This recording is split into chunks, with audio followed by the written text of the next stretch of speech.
Heading दे दें trimmed mean की। आपको पहले जो अरिथमेटिक मीन मैंने करवाया, मैं थोड़ा सा इसका बैकग्राउंड बता दूं आपको। 1 2 3 4 5, फाइंड इट्स मीन। तो मीन कैसे निकालते थे हम?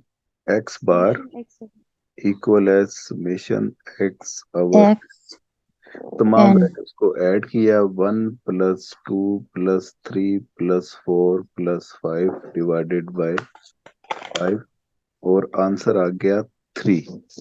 ऐसे ही है ना? और हम्म। वैसे भी मीन बोलते हैं आपके सेंट्रल वैल्यू को, जो आपका बैलेंसिंग पॉइंट है। तो इस पूरे डाटा का बैलेंसिंग पॉइंट ये है 3। दो वैल्यूज लेफ्ट साइड पे, दो राइट साइड पे, जो सेंट्रल वैल्यू है ये आपकी अरिथमेटिक मीन है।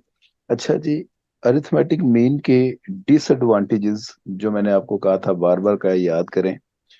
डिसएडवांटेजेस में एक चीज आपने ये सीखी होगी कि रिजल्ट अरिथमेटिक मीन का वो डिस्टर्ब हो जाता है अगर तो वैल्यू में एक आधी आउटलेयर हो, एक्सट्रीम वैल्यू हो, वो हाँ पॉजिटिव जी। साइड पे एक्सट्रीम वैल्यू हो या नेगेटिव साइड पे एक्सट्रीम वैल्यू हो, तो रिजल्ट आपका हम्म। डिस्टर्ब हो जाएगा।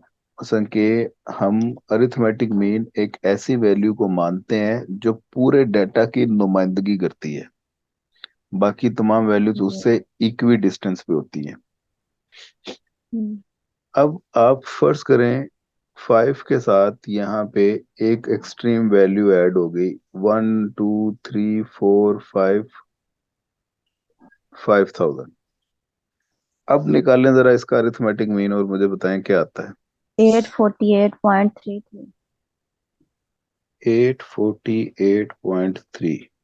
अब ये हम्म। देखें अरिथमेटिक मीन का रिजल्ट वो डिस्टर्ब हो गया है। अब ये 848.3 ना तो इन पांच वैल्यूज की नुमाइंदगी कर रहा है, इनमें से किसी के हम्म। दरमियान में 848 नहीं आता, ना ही ये जो लास्ट वैल्यू है इसकी नुमाइंदगी कर रहा है। तो जब डाटा के अंदर एक एक्सट्रीम वैल्यू आ जाए तो रिजल्ट इसका वो आपको मिसलीड करता है।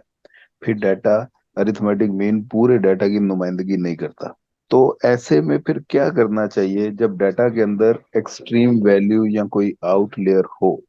तो फिर हमारे पास हम्म। दो ऑप्शन है, एक तो ट्रिम्ड मीन, एक विंजराइज्ड मीन। इन दोनों में से हम्म। कोई सा भी आप मेथड लगा सकते हैं। अभी हम बात करते हैं ट्रिम्ड मीन की। ट्रिम्ड मीन ने क्या करना है कि डाटा को ट्रिम कर देना है। आमतौर पे वैसे रूल इसका ये होता है कि अगर वो सिर्फ ये बोले ट्रिम्ड मीन फाइंड करें तो ट्वेंटी हम्म। फाइव परसेंट वैल्यूज को ट्रिम कर देना होता है। लेकिन यहाँ पे वैल्यूज चूंकि ऑलरेडी कम है, सिर्फ 6 वैल्यूज हैं, तो आप 10% ट्रिम भी कर सकते हैं। वैसे तो वो बोलेगा कि 10% डाटा ट्रिम करें या 20% वैल्यूज को ट्रिम करें और ट्रिम मीन फाइंड करें।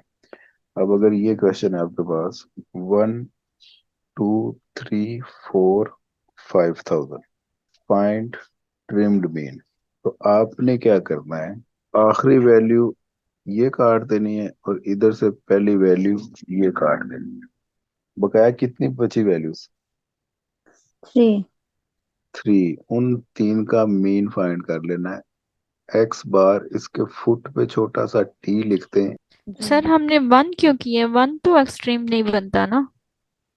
रूल ये है, ये नहीं होता कि सिर्फ एक्सट्रीम वैल्यू को काट दें। आप ये समझ लें कि हमने 20% ट्रिम कर दिया है वैल्यू को। टोटल कितनी वैल्यूज हैं? 5। 5। इसका 20% कितना बनता है? 1। It's 20% is 1। सो 1 वैल्यू आपने ओमिट कर दी राइट साइड से भी, एंड 1 वैल्यू फ्रॉम लेफ्ट। अब ये देखें ट्रिम्ड करने का फायदा क्या होगा। अब ये जो ट्रिम करने के बाद रिजल्ट आ रहा है, अब ये रिजल्ट हम्म।